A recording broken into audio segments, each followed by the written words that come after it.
Year 5, and for this week's English work I know that you've been asked to write a poem about ambition. Now, before you start, I just wanted to give you some suggestions and ideas about the different types of poetry that you might have heard of. So poetry is a form of literature and a wide genre of writing. It is a form of imaginative writing that can be written by anybody. People choose to write poetry based on many different things. They use it to express their thoughts and feelings about something in a creative way. The main aim of poetry is to involve and stimulate the thoughts of the reader, and poetry can connect with the reader on an emotional level too. Poetry has many different forms and can be written in many different ways. They can be short or long, fun or sad, real, imagined, structured, unstructured, rhyming or not. There is a lot of freedom when writing poetry because this is how the writer chooses to express their thoughts and feelings, and they can do it in a variety of unique ways. So here are some of the different types of poetry that you might have come across. So for instance, in Year 5, we've looked at acrostic poems already.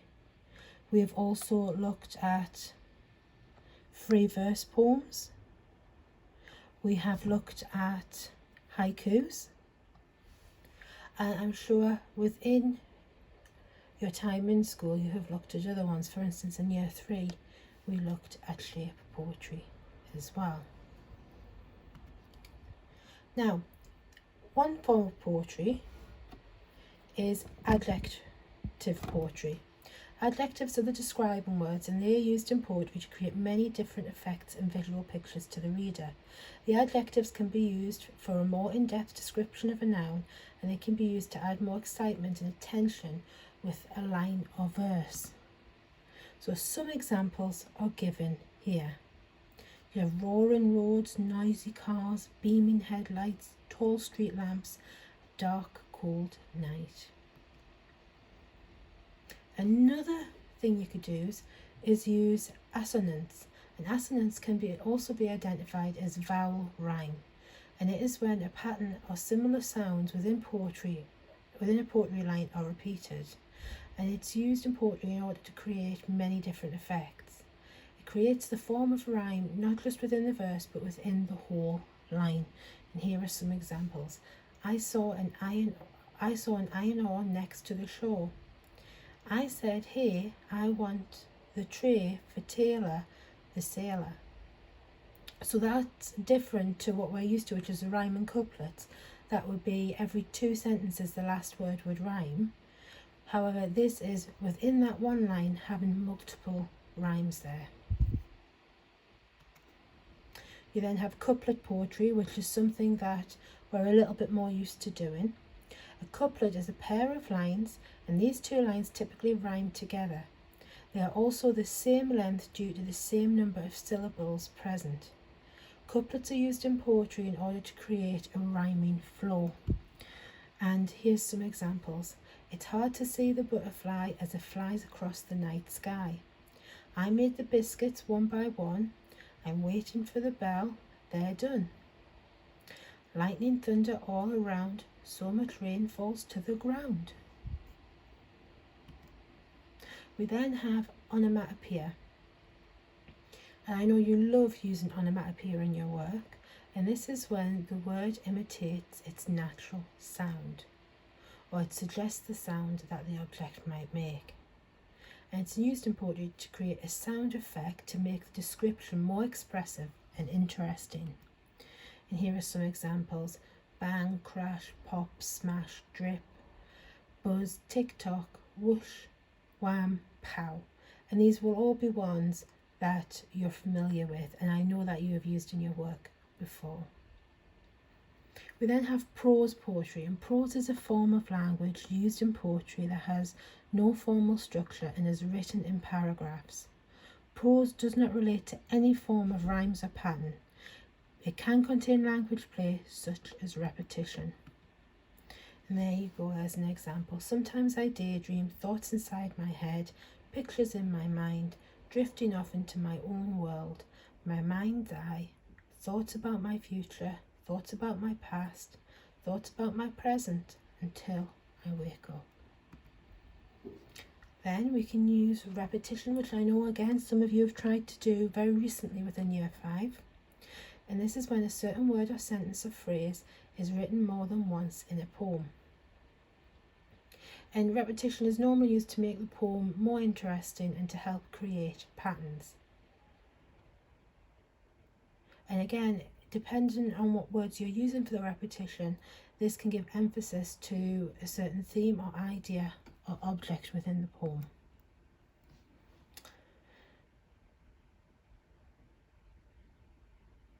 So there you go, you can use a refrain in a poem.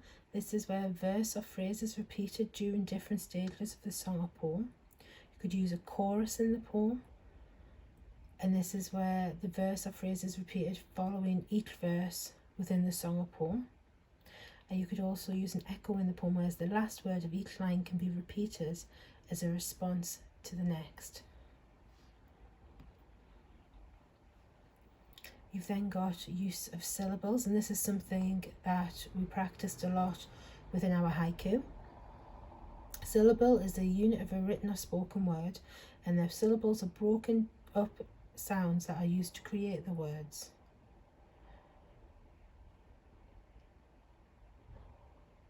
And you've got a single syllable word would be monosyllabic,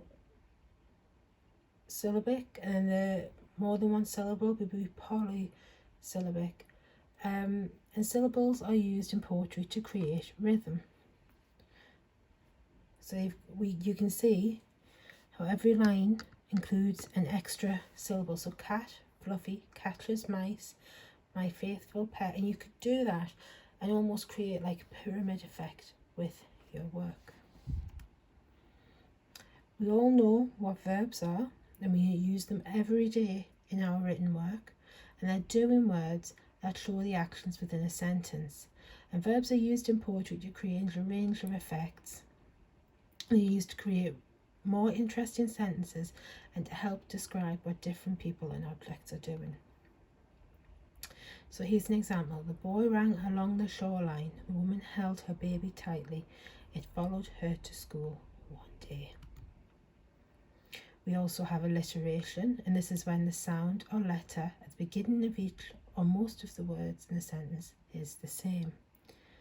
And again, you can use this to create many different effects. It can be used to create a more interesting description of people or objects.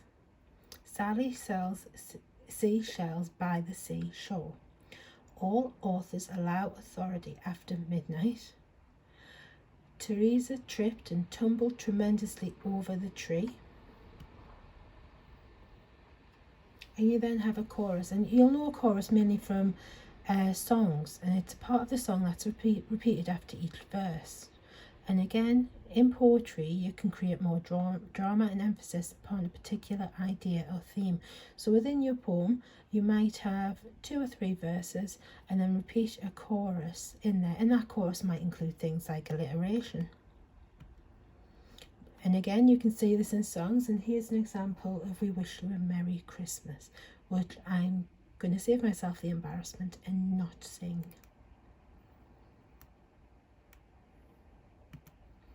We then have an oxymoron, and this was new to some of you at the beginning of Year 5, and it can be a little bit difficult to try and identify an oxymoron, so I'm going to give you some examples. So an oxymoron is a figure of speech that uses different or opposing terms.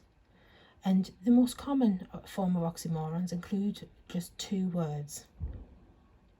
And it's used to create a dramatic expression.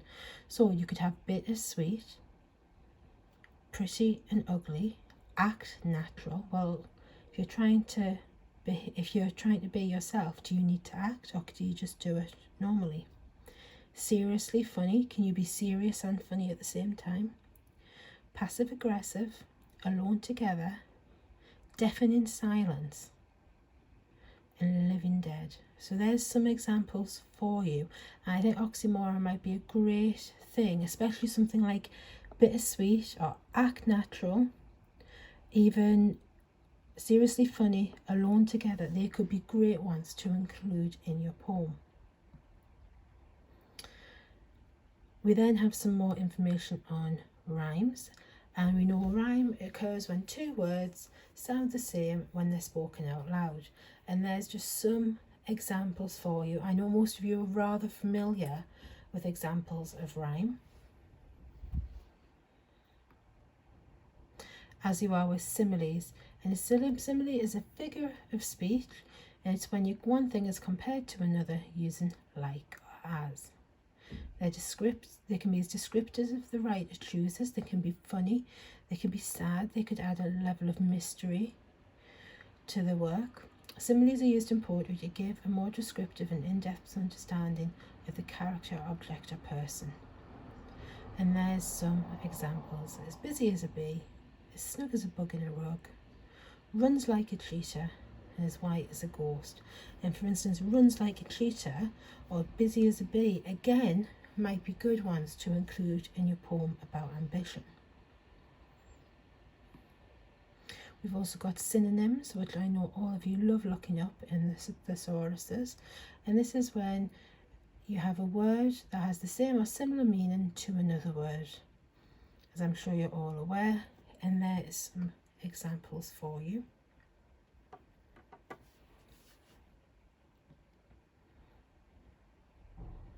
And then we've got consonants, and this occurs when a consonant or consonant pattern is repeated 2 or more times in a short space of writing, and it can help create different rhyming effects.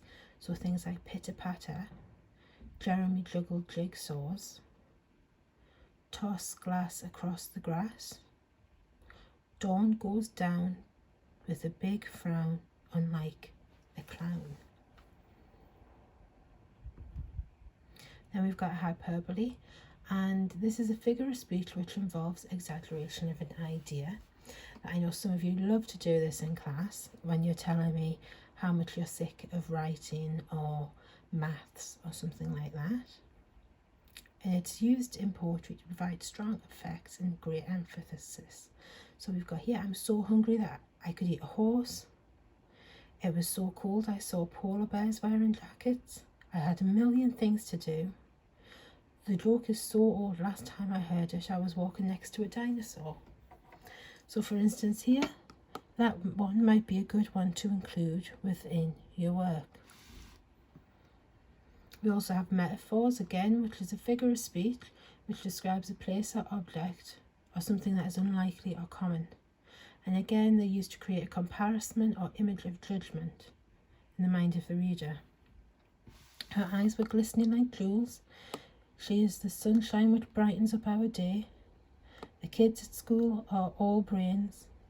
And there's the world is a stage. Again, that one there might be a great one to use in a poem about ambition. And then we have stanzas, which is when you group your work together into a pattern. And you can have stanzas with 2 lines, 3 lines, 4 lines, or even 5 lines. And you mark a stanza by leaving a blank space before and after, so like skipping a line. And there's an example. And again, within stanzas, that doesn't stop you from using some of the other features, such as you can see you've got your rhyming couplets at the end. Do, blue, dance, prance, nice price, shoes and lose. So you can still, if you use stanzas, you can still include some of the other features. And again, rhymed verse, which is when your entire poem has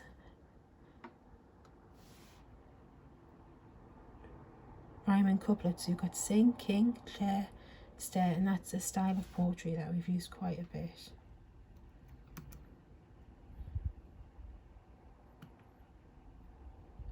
This is an example of a blank verse, and it has 3 lines.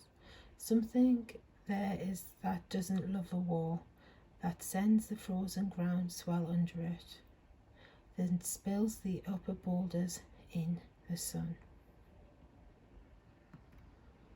You then have free verse, which has no rhyme at the end, no fixed meter, and the free verse may include an end rhyme, but it most commonly doesn't. So there was once a cat who sat down on a mat and stayed there till the morning tea time.